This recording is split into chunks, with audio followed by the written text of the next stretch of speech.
Hi, I'm Karen from I Fix Things, and I work on my lawn tractor quite frequently, and in the recent past I've been given a lot of trouble by it because it was stuttering a lot. And oftentimes when you have a motor that stutters, it's oftentimes a fuel problem, and I can't tell you how many times I replaced the fuel filter. You guys know what a fuel filter looks like, right? Hold on. That right there is the fuel filter. And I'd mow the lawn and it would start stuttering. I'd take my time, I'd get a new fuel filter, put it in place, and then it would run for a while longer, and then it would start stuttering and peter out. So what I discovered was it was not the fuel filter. After replacing 5 fuel filters and it kept running, then I'd mow a good part of the yard, and in the middle of the yard it would just peter out. I found out that it was the fuel solenoid.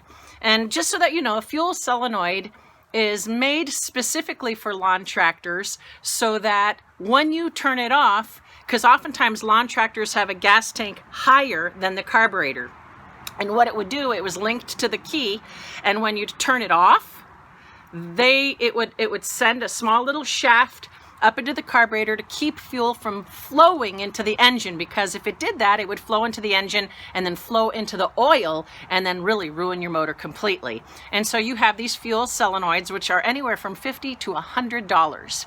So on a hunch, what I did was I disassembled my lawn tractor, got the fuel solenoid out.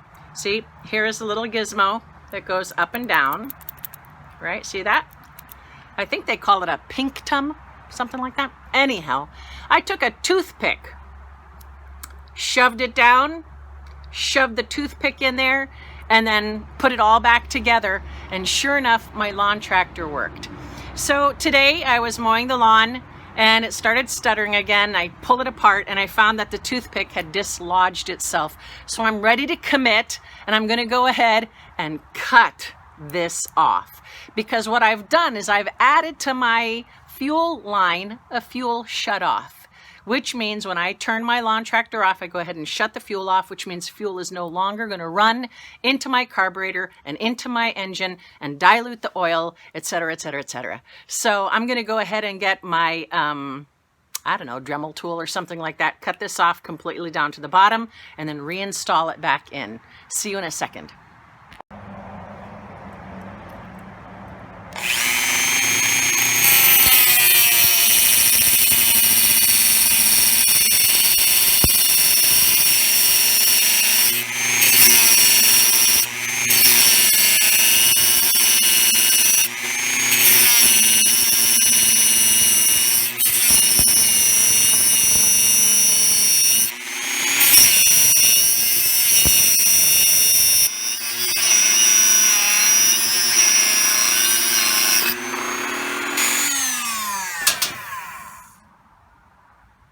That ought to do it. Alrighty, so with the little shaft successfully cut off, I've got to reassemble it. The carburetor housing has this gizmo inside. I believe has a small needle inside. Needle is another nice way of saying valve. Anyhow, this screws into that. So what I had to do was take an old dilapidated socket that fits this particular diameter nut and cut a slit in it so that when I go to tighten it down, I can reach my fingers in there. Because if you notice, that goes in there, and there's nothing, there's no wrench that's gonna fit around that.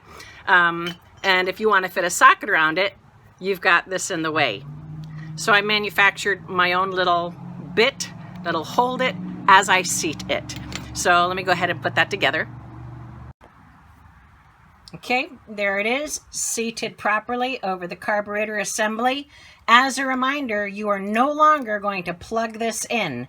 Instead, you're going to install your own fuel shut-off valve at the fuel line.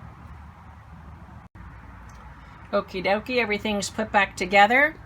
And just as a note, there's my fuel shut-off valve. And I gotta tell you, this really makes working on my older lawn tractor, because this is about 18 years old, really makes it much easier to work on. So thanks for watching. You can click and subscribe or like it or whatever. Again, this is just what I do to make my stuff work. My disclaimer is please do these things at your own risk. This works for me. And I was just sharing with you what I do. Again, I'm Karen for I Fix Things. You have a great day.